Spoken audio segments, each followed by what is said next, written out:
daha mı? Senle tövbe. Allah yazdıysa bozsun, amin amin. Allah yazdıysa bozsun, amin.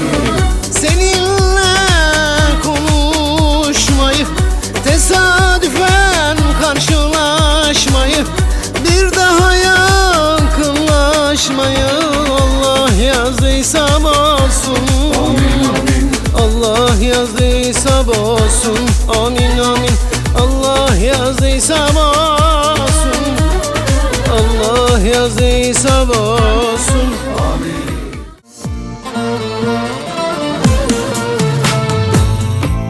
Aldanıp olmadım nefsime köle, minnet eylemedim yediyat eyle. Sebep ne ola ki düştüm hale, murad yarda kaldı say beni. Neden edeylersin ömür geçerken, gam olur imkanlar elden kaçarken. Bahar vakti lale sümbül açarken, hazan değdi gülü soldu, say beni, say beni. Hazan değdi gülü soldu, say beni. Bu kaçıncı ölüm, bu kaçıncı acı? Yıkılan hayatlar, kaybolan umutlar, biten yarınlar. Bu kaçıncı annenin yüreğine düşen ateş? Bu kaçıncı babanın bitmeyen feryadı, çığlığı? Bir çare olmalı, bir yol bulunmalı, son bulmalı ölümler. Yaşamalı özge canlar, Leylalar, Rojiller, Nariler. Yaşanan anıları, geçen tüm zamanları, kalbimde kalanları silebilirsen, git gidebilirsen, bitir bitirebilirsen, silebilirsen. Sevdaydı, kalmadı tadı, bizden olmadı.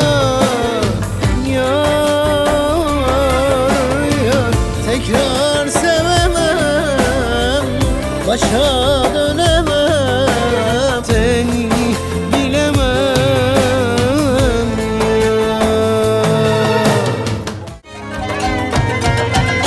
Esmer amen verem amen, tu dermani birin amen, çavre şukin şerin amen, mane bese delanam.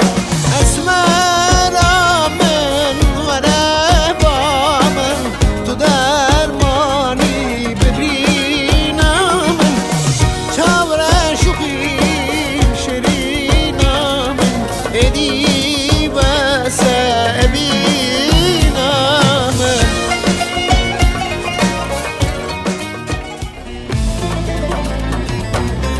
Gurbet elde düştüm dara, ne dostum var ne akraba. Gurbet elde düştüm dara, ne dostum var ne akraba. Felek uğrattı zarara, vah malam ne vah vah. Ezme kestim vah vah, yaralıyam ey vah vah, malam ne vah. Sağa bakar ağlarım, sola bakar yanarım. Sağa bakar ağlarım, sola bakar yanarım. Evliya kapısında dur seni